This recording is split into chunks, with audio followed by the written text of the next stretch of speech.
بسم اللہ الرحمن الرحیم الحمد للہ رب العالمین والصلاة والسلام علی رسولہ النبی الکریم محمد وعلی آلہ وصحبہ اجمعین ومن تبعهم بإحسان ودعا بدعوتهم الى یوم الدین اما بعد۔ محترم ناظرین، السلام علیکم ورحمۃ اللہ وبرکاتہ۔ جیسا کہ آپ جانتے ہیں کہ قرآن کریم کی باقاعدہ صورتوں کی تفسیر سے پہلے قرآن کے تعارف کے تعلق سے کچھ سیشن چل رہا ہے، جس میں قرآن کے وہ بنیادی علوم، قرآن کی وہ بنیادی جانکاریاں جو کسی تفسیر کے مطالعہ کرنے والے شخص کے لیے جاننا ضروری ہیں، ان کو مختصر انداز سے بیان کرنے کی کوشش کی جا رہی ہے۔ ورنہ تو علوم القرآن پر اور تفسیر کے بنیادی جو تفسیر کے مبادئ ہیں، جو تفسیر سے کہ جاننے کے لیے جو ضروری علوم ہیں، ان پر علماء نے صفحات کے صفحات، کتابوں کی کتابیں، جلدوں کی جلدیں لکھی ہیں۔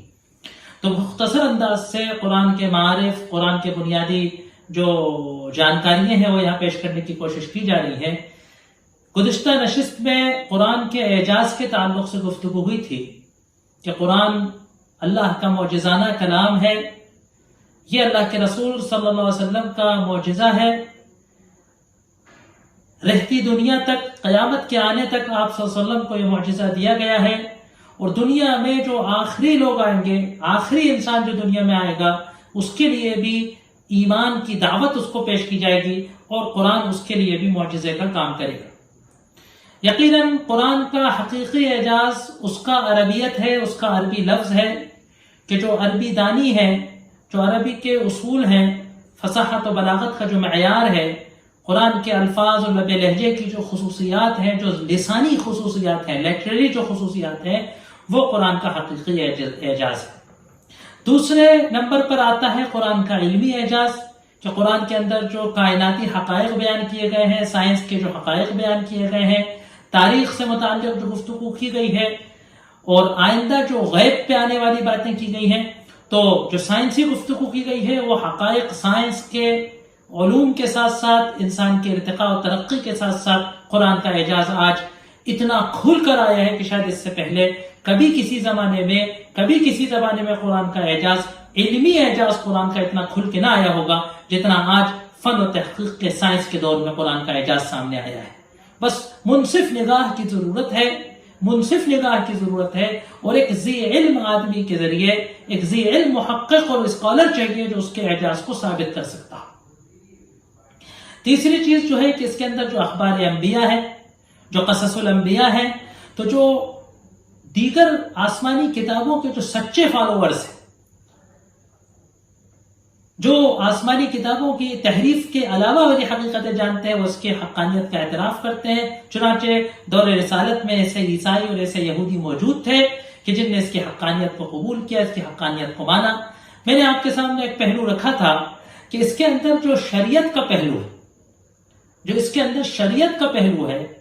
کہ آج ازمس کے زمانے میں جو شریعت کا پہلو ہے، اور اس کی جو شریعت انسانیت کے لیے خوشحالی کا اور انسانیت میں جو خوشی اور سعادت کی ضامن ہے، سعادت کو ضمانت دیتی ہے اس کی شریعت، وہ اس کا ایک اعجاز ہے۔ اسی طریقے سے جو قرآن کی ترتیب ہے، قرآن 23 سال میں نازل ہوا، اور اس کے جو لب و لہجے میں، اس کے اسلوب میں، اس کے انداز میں، اس کی لسانی خصوصیات جو ہے، اگر کوئی لسانی خصوصیات کو جانتا ہو، ہم جب بھی کسی جو قرآن کا مصنف ہے، یعنی قرآن جس ہستی کا کلام ہے، اس کتاب کی اگر وہ سائیکولوجیکل اسٹڈی کی جائے، جس طریقے سے ہم کسی بھی تحریر کی سائیکولوجیکل اسٹڈی کرتے ہیں کہ اس کے مصنف کی نفسیات کیا ہے، اگر اس نگاہ سے کوئی محقق قرآن کی تلاوت کرے کہ آج میں اس قرآن کی الف لام میم سے الحمدللہ رب العالمین سے لے کے قل اعوذ برب الناس تک، یہ قرآن 23 سال کے عرصے میں تیار ہوا ہے نا۔ جو آدمی کہتا ہے کہ جو مومن نہیں ہے، جس کو اللہ کے کلام کا یقین نہیں ہے، اگر وہ یہ کہے کہ 23 سال میں تیار ہوا ہے، تو اس سے کہا جائے گا کہ اس کے مصنف کی نفسیات کی اسٹڈی کرو، تو اسے تعجب ہوگا، وہ اعتراف کرے گا اس بات کا کہ اس کتاب کے مصنف کی نفسیات انسان کی نفسیات نہیں ہے۔ کہیں نہ اس قرآن کا ہر لب و لہجہ کہیں نہ کہیں اس بات میں جھلک رہا ہے، اس کے ہر لب و لہجے سے، اس کے ہر لفظ کے نیچے سے یہ بات جھلکتی ہے کہ یہ کلام انسان کا نہیں ہے بلکہ یہ کلام خالق انسان کا ہے۔ 23 سال کے اندر قرآن نازل ہوا لیکن اس کا لب و لہجہ، اس کا اسلوب نہیں بدلا۔ دنیا کا کوئی مصنف، کوئی شاعر، کوئی ادیب، کوئی زبانداں، کوئی قلم کار ایسا نہیں ہے اس دنیا میں، کوئی خطیب و متکلم ایسا نہیں ہے دنیا میں کہ جوانی سے لے کے بڑھاپے تک اس کے لب و لہجے میں، اس کی سوچ میں، اس کے مزاج میں، اس کی نفسیات میں، اس کے جو کچھ اس نے دنیا میں تجربات سے سیکھا، جو کچھ مطالعہ کر کے حاصل کیا، اس کے لب و لہجے میں، اس کی معلومات میں، اس کے انداز میں، اس کے اسلوب میں، اس کے سوچنے کے ڈھنگ میں، اس کے جس کو کہتے ہیں نا تیوروں میں کہیں کمی نہ آئی ہو۔ جوانی میں کیا تیور، بڑھاپے میں ہے نا کہ جوش کا تیور الگ ہوتا ہے نا، اور سنجیدگی اور تجربات کی روشنی میں پکا ہوا تیور الگ ہوتا ہے، لیکن قرآن کا روز اول سے جو لب و لہجہ ہے، جو انداز ہے، جو تیور ہے، وہ بدلتا نہیں۔ یہ اس کے من عند اللہ ہونے کی دلیل ہے۔ کسی انسان کے بس میں یہ بات نہیں کہ وہ اپنے 23 سال کے عرصے میں مختلف اوقات میں تیار کیے کلام کو اگر ایک کتاب کے اندر جمع کر دے اور اس کے لب و لہجے کے اندر تضاد نہ ہو، اس کے نظریات میں تضاد نہ ہو، اس کے جو ہے وہ آئیڈیاز میں تضاد نہ ہو، اس کے آئیڈیاز کے امپلیمنٹ کرنے کے اسٹائل میں تضاد نہ ہو، ایسا ہو ہی نہیں سکتا۔ قرآن کی یکسانیت، قرآن کی وحدت فکر، قرآن کا وحدت نظریہ اور قرآن کی وحدت اسلوب و زبان اس کے من عند اللہ ہونے کا کھلا آئینہ ہے۔ اسی لیے علماء نے کہا کہ قرآن کا جو پوری ترتیب ہے وہ خود اپنے آپ میں ایک اعجاز ہے۔ اس کے بعد جو ایک اگلی بحث آتی ہے، چھوٹی سی ایک بحث بچی تھی، میں نے کہا تھا اس کی طرف اشارہ کیا جائے گا۔ ایک چیز اور رہ گئی تھی کہ ترجمہ قرآن، یہ بڑا معرکۃ الآراء مسئلہ رہا ہے ایک دور میں کہ کیا قرآن کا ترجمہ قرآن ہے کہ نہیں۔ میں نے شاید اس سے پہلے بھی عرض کیا تھا کہ قرآن کا ترجمہ قرآن نہیں۔ اس وقت میں نے کہا تھا کہ اس بات کو تھوڑا سا اس پر روشنی ڈالیں گے کہ قرآن کا ترجمہ قرآن نہیں ہے۔ قرآن کی جو ڈیفینیشن بیان کی گئی تھی تعارف قرآن کے شاید پہلے یا دوسرے سیشن کے اندر، اس میں بات کہی گئی تھی کہ باللفظ العربی، قرآن عربی زبان میں جو الفاظ کے ساتھ جو قرآن ہے وہ قرآن ہے، اس کا جو ترجمہ ہے وہ قرآن نہیں۔ لیکن ابھی یہاں ایک دوسرا بحث ہے کہ کیا قرآن کا ترجمہ کیا جا سکتا ہے کہ نہیں۔ ایک زمانے میں علماء کی ایک رائے یہ تھی کہ قرآن کا ترجمہ کرنا جائز نہیں۔ ابتدائی دور تھا اور اس وقت یہ بات کہی گئی کہ قرآن کے ترجمہ کرنے کے بجائے عربی سیکھ کر قرآن کو سمجھنے کی کوشش کرنی۔ دیکھیں یہ تو سب سے افضل صورت ہے، سب سے آئیڈیل صورت ہے، لیکن یہ پریکٹیکل نہیں۔ قوموں کو جن کو اللہ تبارک و تعالیٰ نے عربی نہیں بنایا ہے، جب تک ان کو اتنی عربی نہ آ جائے کہ وہ قرآن کے پورے مفہوم کو سمجھے، قرآن کی پوری ہدایات کو سمجھے، وہ قرآن کی سمجھ سے، قرآن کے فہم سے، قرآن کی ہدایات پر سمجھنے سے، براہ راست قرآن کو سن کر اس پہ عمل کرنے سے کیا محروم رہیں گے؟ تو یقیناً قرآن کا ترجمہ کرنا ایک اسلام کا جب دائرہ وسیع ہوا، اسلام نے جب وسعتیں پھیلائیں تو ترجمہ ایک ضرورت بن گئی انسانوں کی۔ لیکن اصل میں ایک بات سمجھنے کی یہ ہے کہ ہم جو کہتے ہیں قرآن کا ترجمہ، تو یہ توسعاً کہہ دیتے ہیں، سمجھانے کے لیے ایک بات کہتے ہیں، کیونکہ دیکھیے اللہ کے کلام کا انسان کے کلام سے ترجمہ نہیں ہو سکتا، بلکہ حقیقت تو یہ ہے کہ ایک انسان کا کلام دوسری زبان میں دوسرا انسان بھی اگر کرتا ہے تو مکمل وہ ادائیگی نہیں ہو سکتی، مکمل اس بات کو اس طریقے سے نہیں کہا جا سکتا جس طریقے سے اصل زبان میں کہا گیا ہے۔ لیکن بہرحال انسان کی زبان کا دوسرے انسان کی دوسری زبان میں، انسانی زبان کا انسانی زبان میں ترجمہ شاید ممکن ہو سکتا ہو اگر کرنے والا انتہائی حذاقت کا فنان آدمی ہو، لیکن اللہ کے کلام کو انسان ترجمہ کرے، اللہ کی تعبیر کا انسان ترجمہ کرے، یہ بات ناقابل ممکن، ناممکن سی بات ہے۔ لہٰذا علماء نے کہا کہ توسعاً سمجھانے کے لیے کہہ دیا جاتا ہے یہ قرآن کا ترجمہ ہے۔ جب سب سے پہلے قرآن کا ترجمہ کیا گیا تو علماء نے کہا کہ نہیں، ترجمہ تو کیا جائے گا، کیونکہ وہ حضرات کے جو عربی نہیں جانتے، کیا وہ قرآن کے معارف سے، قرآن کے علوم سے محروم رہے؟ تو ایسا نہیں ہوگا۔ تو کہا گیا ترجمۃ لمعانی القرآن، قرآن کے معانی کا ترجمہ ہے نا۔ تو قرآن کی ترجمانی کی جاتی ہے، قرآن کے مطلب کو بتایا جاتا ہے۔ قرآن کے مطلب کا ترجمہ ہو سکتا ہے قرآن کی عبارت کا، قرآن کی متن کا، قرآن کے الفاظ کا، یعنی یوں کہیے کہ الہی الفاظ کا، خدا کے الفاظ کا انسان کے بس کی بات نہیں ہے، یا انسانوں کے بس کی بات نہیں ہے کہ وہ خدا کے کلام کا ترجمہ کریں۔ تو اس لیے اگر کوئی کہتا ہے کہ ترجمہ جائز نہیں تو اس کا مطلب یہ ہوتا ہے، اور کوئی کہتا ہے نہیں ترجمہ ضروری ہے تو اس کا مطلب یہ ہوتا ہے کہ نہیں، اس کی بات کو سمجھنا ہمیں ضروری ہے۔ تو قرآن کے مفہوم کا، قرآن کے مطلب کا ترجمہ کیا جاتا ہے، قرآن کے ہے نا، وہ قرآن کے فہم کا ترجمہ کیا جاتا ہے۔ قرآنی الفاظ کا جو مطلب ہم سمجھے اس کا ہم ترجمہ کر دیتے ہیں۔ قرآن کا ترجمہ نہ ہمارے بس کی بات ہے، نہ وہ انسانوں کے بس کی بات ہے، کیونکہ وہ اللہ کا کلام ہے۔ خالق کا کلام کا ترجمہ مخلوق نہیں کر سکتے۔ خالق کے کلام کو مخلوق سمجھ لے، یہی بہت بڑی بات ہے۔ اب اگلا مسئلہ جو ہے وہ ہے حروف مقطعات۔ قرآن کی کچھ صورتیں، قرآن کی کچھ صورتوں کا آغاز حروف سے ہوا ہے۔ اس کے بارے میں مفسرین کی مختلف آراء ہیں، تو وہ تو ہر صورت میں جب آئے گا وہاں بیان ہوتا ہے،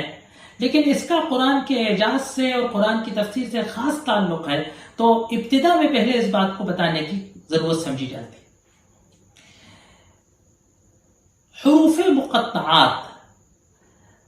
دراصل یہ عربی کے حروف تہجی ہیں۔ تہجی کہتے ہیں ہجے کرنا۔ ہمارے یہاں جب بچوں کو سپارہ پڑھایا جاتا ہے تو ان سے کہا جاتا ہے کہ ہجے کریے، جیم الف جا، ہے نا، جیم الف جا حمزہ جا ہے، تو ہجے کیے جاتے ہیں، یعنی الفابیٹ یعنی کہ جن حروف سے زبان تشکیل پاتی، جن حروف کو جوڑ کر پڑھنے سے زبان بنتی ہے۔ حروف کو ایک دوسرے سے جوڑتے ہیں تو لفظ بنتا ہے، پھر ان لفظوں کو ایک دوسرے سے جوڑتے ہیں تو جملہ بنتا ہے، جملوں کو جب ایک دوسرے سے ملا کر پیش کرتے ہیں تو عبارت بنتی ہے، کلام بنتا ہے۔ تو الفاظ کا مجموعہ کلام ہے اور حروف کا مجموعہ الفاظ ہے۔ گویا کہ زبان کی بنیاد، زبان کا سرچشمہ، زبان کا جو را مٹیریل ہے وہ حروف ہے۔ اس لیے ان کو حروف ہجا کہا جاتا ہے، وہ حروف کے جن کو ملا کر ہجے کر کر پڑھنے سے، یعنی حروف کی آواز کو ملا کر نکالنے سے الفاظ جنم دیتے ہیں، الفاظ کو ملا کر پڑھنے سے جملے اور معانی جنم دیتے ہیں۔ مقطع کا مطلب ہے کٹے ہوئے، تو یہ وہ حروف ہیں کہ جن کو کاٹ کر پڑھا جاتا ہے، یعنی الف لام میم، علم نہیں پڑھتے، الر نہیں پڑھتے، الف لام را، تو یہ حروف مقطعات ہیں، توڑ کر ان کو پڑھا جاتا ہے۔ لکھے تو یہ اکٹھے ہوتے ہیں آیت میں، لیکن ان کو توڑ کر پڑھا جاتا ہے، اس لیے ان کو مقطع کہا جاتا ہے۔ وہ حروف کہ جن کو کاٹ کر پڑھا جاتا ہے، الگ الگ ان کو ادا کیا جاتا ہے۔ ان حروف کا کیا مطلب ہے، ان حروف کی کیا تشریح و تفسیر کی گئی ہے، یا ان کے بیان کرنے کی اللہ تبارک و تعالیٰ کی کیا حکمت ہو سکتی ہے، قرآن میں ان کی کیا حیثیت ہے۔ حروف مقطعات یہ قرآن کا ایک مضمون ہے، اس پر لوگوں نے کتابیں لکھی ہیں، مضامین لکھے ہیں، تحقیقات کی ہیں۔ یہ ان مضامین میں سے ہے کہ جس میں مفسرین کی مختلف آراء ہیں۔ ایک رائے جو بہت صحیح اور سالم ہے، بڑی سلامتی والی ہے، جو اکثر ہمارے علماء سلف نے اختیار کی ہے، وہ ہے کہ مفسر ان حروف کو پیش کر کے کہتے ہیں کہ اللہ اعلم بمرادہ بذلک، کہ اس سے اللہ کا کیا ارادہ ہے وہ اللہ ہی جانتا ہے، اس کا علم اللہ کے پاس ہے، واللہ اعلم۔ بعض علماء نے اسی کنسیپٹ میں کہا کہ اسرار اللہ فی کتابہ، اللہ کی ہر کتاب میں اس کے کچھ اسرار ہوتے ہیں، کچھ رموز ہوتے ہیں جس کے معانی اس کے علاوہ کوئی نہیں جانتا۔ یہ کتاب یہ قرآن کے اسرار میں سے، گویا یہ کہ اللہ تبارک و تعالیٰ کا یہ کہنا ہے کہ اتنی بڑی کتاب، ہم نے اس کے سارے معانی تمہارے اوپر کھول دیے، ہم نے اس کو فصیح و بیان عربی زبان میں اتار دیا تو تمہیں اس کے مطلب معلوم ہے، اور دیکھو اتنی سی چیز کے معنی ہم نے تمہیں نہیں بتائے تو تم نہیں سمجھ سکتے، اللہ کے علاوہ اس کو کوئی نہیں جان سکتا۔ اسی طریقے سے بعض لوگوں نے کہا کہ یہ متشابہات ہے، جیسے انشاءاللہ سورہ آل عمران میں آئے گا کہ آیا کہ منو آیات محکمات ہن ام الکتاب و اخر متشابہات، کہ قرآن میں محکم آیات ہیں، دو ٹوک آیات ہیں، ہن ام الکتاب وہی کتاب کی اصل سرمایہ ہے، و اخر متشابہات کچھ آیتیں متشابہات ہیں، ہے نا، گنجلک آیتیں، اس کا علم اللہ، ہمیں اس پر ایمان لانا ضروری ہے، اور اس کا علم اللہ کے پاس محفوظ ہے، اس کا علم کسی کو نہیں، تو یہ متشابہات کی صنف میں سے۔ بعض حضرات نے کہا کہ نہیں، قرآن کیونکہ لسان عربی مبین ہے، کھلی عربی کتاب ہے،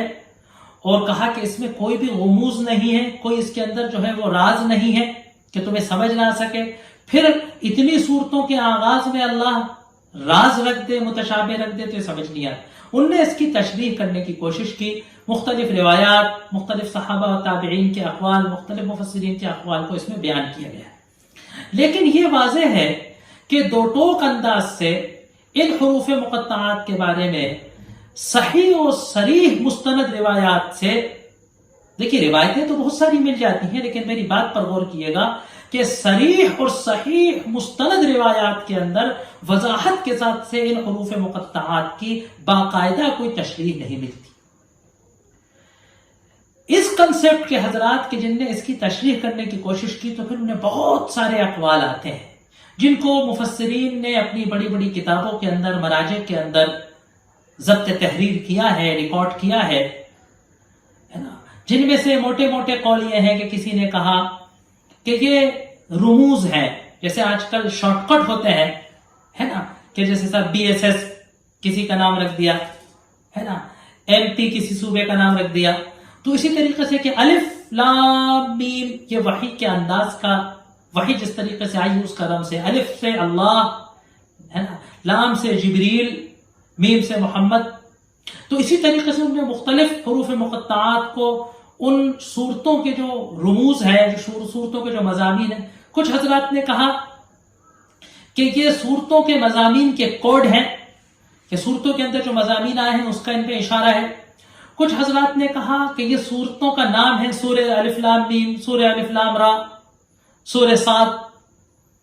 کچھ حضرات نے کہا کہ یہ انبیاء، نبی کریم صلی اللہ علیہ وسلم کے ناموں کی طرف اشارہ ہے۔ ان میں سے بعض حروف کے تعلق سے کہا گیا کہ جیسے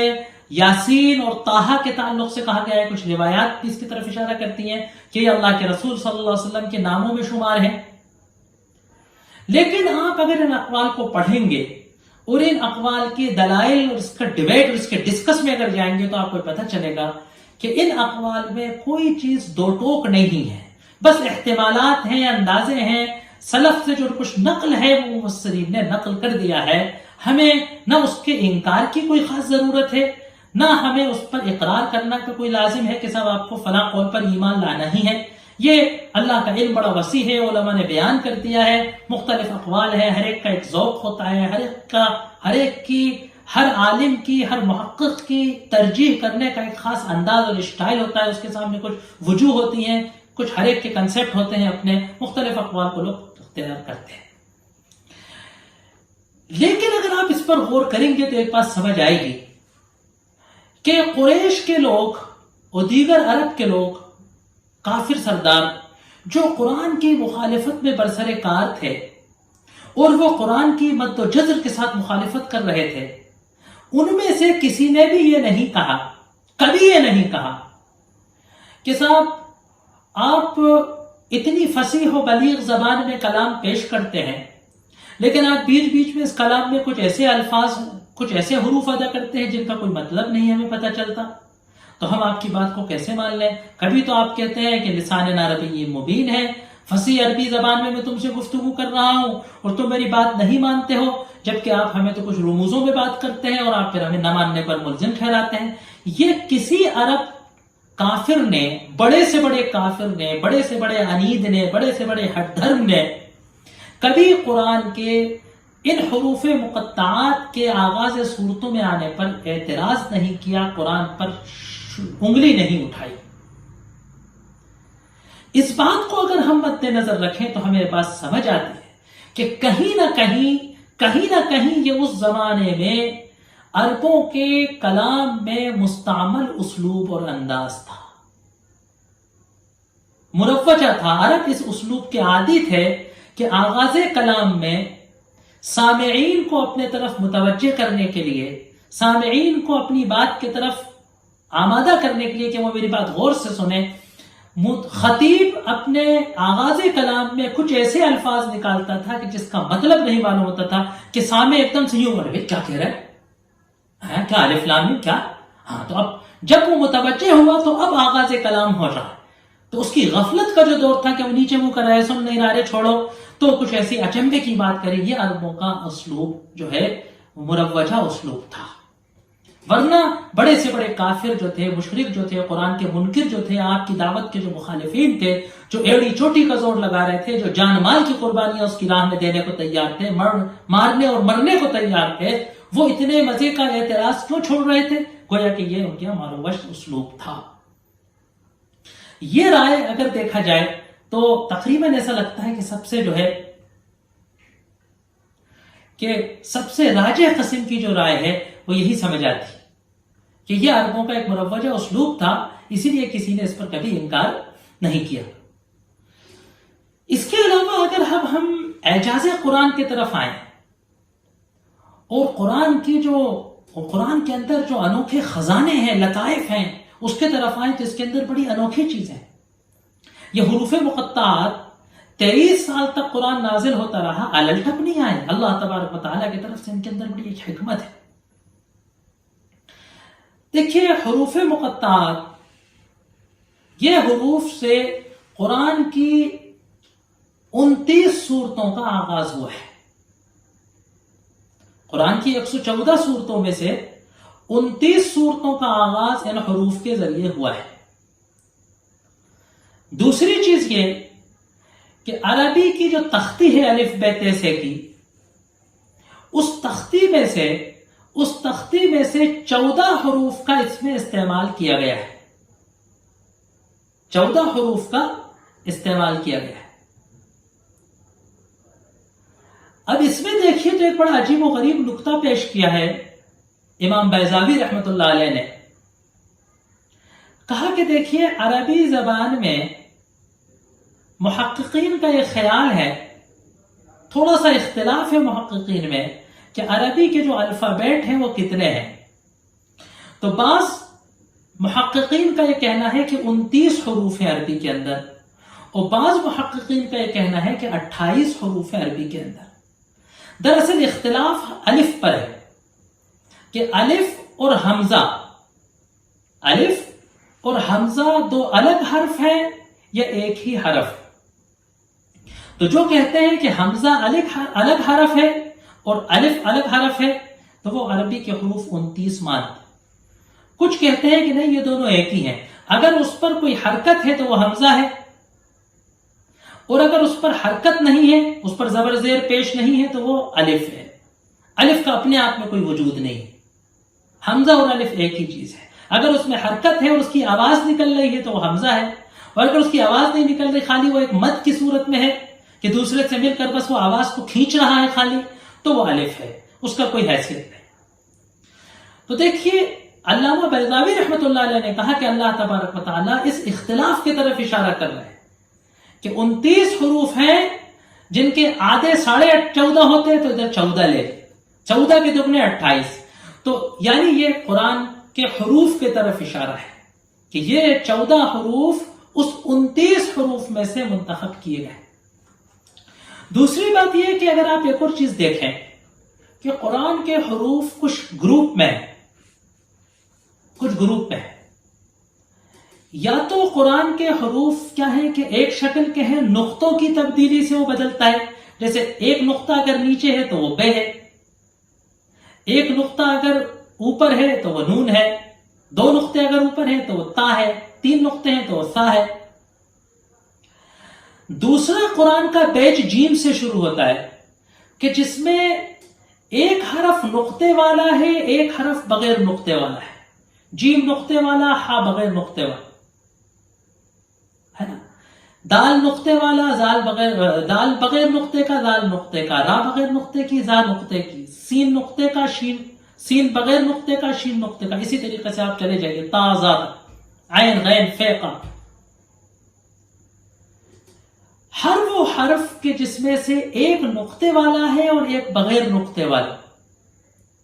قرآن نے اس میں سے بغیر نقطے والا حرف لیا ہے. را لیا ہے، زا نہیں لیا، سین لیا ہے، شین نہیں لیا، صاد لیا ہے، داد نہیں لیا، تا لیا ہے، زا نہیں لیا، عین لیا ہے، غین نہیں لیا. وہ حروف کے جن میں نقطے کے زیادتی سے فرق پڑتا ہے تو اس میں قرآن نے کم نقطے والی چیز لی ہے. فا اور قاف میں سے فا اور قاف تو خیر الگ الگ ہیں، دونوں لے لیے ہے نا، کہ اس میں سے نون لے لیے. شروع کے جو ہیں وہ با تا سا جیم یہاں تک نہیں لیے، بیچ میں سے زیادہ لیے. تو اس میں ایک کنسیپٹ ہے، اگر آپ دیکھیں گے تو اس کے اندر ایک اعجاز ہے. اب یہ قرآن میں آئے بھی الگ الگ انداز سے ہیں، یہ تنہا بھی آئے ہیں، کہ جیسے 3 صورتوں کے اندر ہے نا، صاد، قاف اور نون والقلم، 3 جگہ یہ الگ آیا ہے.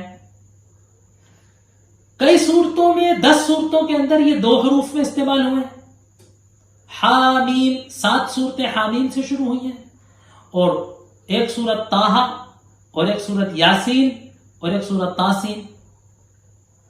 تو 10 صورتیں میں یہ آیا ہے کس طریقے سے، 2 حروف کی صورت. پھر کئی صورتوں کے اندر یہ آیا ہے 3 حرف میں. ایک الف لام میم کا پیج ہے جس کی کئی صورتیں، سورہ بقرہ ہے، سورہ آل عمران ہے، سورہ عنکبوت ہے، سورہ سجدہ ہے. پھر یہ آیا ہے الف لام را کی صورت میں، الف لام، پھر یہ تا سین میم کی صورت میں آیا ہے، 3 حروف میں آیا ہے. کہیں یہ 4 استعمال ہوا ہے، الف لام میم صاد، الف لام میم را، اور ایک صورت میں یہ 5 حروف کا سیٹ استعمال ہوا ہے، کاف ہا یا عین صاد، سورہ مریم کے اندر. اب یہ ہم سے کیا کہتا ہے، یہ جو حقائق ہے، اس کے اندر پھر اور بھی ترتیبیں ہیں کہ الف لام میم کس میں ہے اور مکی صورتوں میں کتنا ہے، مدنی صورتوں میں کتنا ہے. ہم اگر دیکھیں گے تو ہمیں بہت ساری کتابوں میں یہ چیز مل جائے گی، ٹیبل بنے مل جائیں گے. یہ تو میں نے آپ کو کچھ اشارے کرے. یہ ہم سے کیا کہنا چاہتا ہے، دیکھیے حروف مقطعات خود اعجاز قرآن کا اشارے ہیں. یہ ہم سے کہہ رہے ہیں کہ دیکھیے، اے عرب کے فصحاء اور بلغاء، اے عرب کے شعراء اور ادباء، اے عرب کے خطباء اور فصحاء، یہ قرآن کہ جس کے چیلنج کو تم قبول نہیں کر پا رہے ہو، جس جیسی ایک صورت تم نہیں لا پا رہے ہو، یہ کلام انہی 29 حروف سے لکھا گیا ہے، تیار کیا گیا ہے، جن 29 حروف سے تم اپنی زبان استعمال کرتے ہو. اور جیسے میں نے آپ کو بتایا کہ حروف ہی کسی زبان کا اصل سرمایہ ہے، اور اس قرآن کے اندر تمہارے عربی اسلوب اور عربی نحو اور انشاء کے جو قواعد و ضوابط ہیں اس سے ہٹ کر کوئی چیز نہیں ہے. ان حروف کو یا تو تنہا استعمال کیا گیا ہے، کیونکہ عربی میں کچھ الفاظ ایسے ہیں کہ جو ایک حرف سے زیادہ ہو جاتے ہیں، اشارے ہیں، اور کچھ حروف عربی میں 2 سے، لا، فی، ان ہے نا، آپ نے کہا لا نہیں، فی میں ہے نا، عن اس سے، تو یہ 2 حروف سے استعمال ہوتے ہیں. کچھ عربی کے جو حروف ہیں وہ 3 حروف سے ہیں، جیسے ضربا، اکلا، خرجا. یہ عربی کا بنیادی جو مصدر ہے عربی کے اندر وہ 3 حرف کا ہوتا ہے، یا 4 کا ہوتا ہے یا 5 کا ہوتا ہے. ایک عجیب بات آپ کو بتائے گا کہ قرآن نے ان کو 1 2 3 4 5 حروف کو اکٹھا کر کے استعمال کرا ہے، 5 سے زیادہ کا نہیں. عجیب بات آپ کو سن کر مزہ آئے گا کہ عربی لغت کے اندر، عربی ڈکشنری کے اندر کوئی لفظ بھی ایسا نہیں ہے کہ جو اصل میں 5 حرف سے زیادہ کا ہو. یاد رکھیے گا، اصل میں کچھ مزید ہوتے ہیں، کچھ عربی میں اوپر سے حروف لگتے ہیں، جیسے جمع بتانے کے لیے واو نون لگتا ہے، تثنیہ بتانے کے لیے الف نون لگتا ہے، مذکر و مؤنث کے فرق کے لیے لگتا ہے، فعل امر کے لیے لگتا ہے، استعجاب کے لیے لگتا ہے، تعجب کے لیے لگتا ہے، تاکید کے لیے لگتا ہے، تو کچھ حروف زائدہ لگتے ہیں۔ کوئی بھی لفظ عربی لغت کے اندر اصل کے اعتبار سے اس کا جو اصل مصدر ہے وہ 5 حرف سے زیادہ کا نہیں ہے۔ تو گویا یہ کہہ رہے ہیں کہ انہی حروف سے کہ جن سے تمہارا کلام بنتا ہے، اسی لغت کے ضوابط سے کہ جس سے تمہارا کلام بنتا ہے، اس سے یہ کلام بنا ہے۔ اب اگر تم عربی زبان اور اس کے اصول و قواعد اور انشاء پردازی کے امام ہونے کے باوجود اس کا چیلنج قبول نہیں کر سکتے ہو، تو تمہارے سامنے صرف 2 آپشن ہیں۔ ایک تو یہ کہ تم اس کو قبول کرو، اس چیلنج کو، تم اس کلام کو اللہ کا قبول کرو، اس کو ایمان لاؤ، اس پر یقین کرو، اس پر ایمان لاؤ اور اس کے کہنے والے پر ایمان لاؤ، اللہ پر ایمان لاؤ، یا پھر یہ کہ تم اپنے نام کو منکروں اور بدبختوں میں اور منکرین میں لکھواؤ اور ہٹ درمی کر کے تم کفر کا ارتکاب کرو۔ اس کے علاوہ کوئی دوسرا آپشن نہیں ہو سکتا کسی ماہر لسان عرب کے بارے میں کہ وہ اس کلام کو اللہ کا کلام نہیں مانے۔ تو یہ کچھ ضروری مضامین تھے عربی قرآن کے تعارف کے ذریعے۔ انشاءاللہ الحمدللہ پورے ہوئے۔ اب انشاءاللہ اگلی نشست کے اندر اللہ نے توفیق دی تو تعوذ و بسملہ، اعوذ باللہ و بسم اللہ سے قرآن کی تلاوت کے انشاءاللہ آغاز شروع کیا جائے گا۔ وآخر دعوانا ان الحمدللہ رب العالمین۔